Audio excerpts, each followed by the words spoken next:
teacher, my name is Chai Fatma. I am from grade 1B. Today I will talk about clock. The short hand is called hour hand, the big hand is called minute hand. Now the time is 12 o'clock.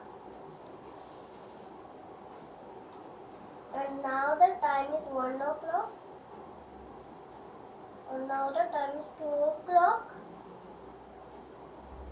And now the time is 3 o'clock. And now the time is 4 o'clock. And now the time is 5 o'clock.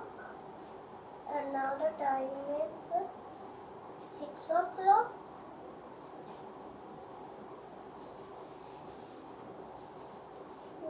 And now the time is 7 o'clock. And now the time is 8 o'clock. And now the time is 9 o'clock.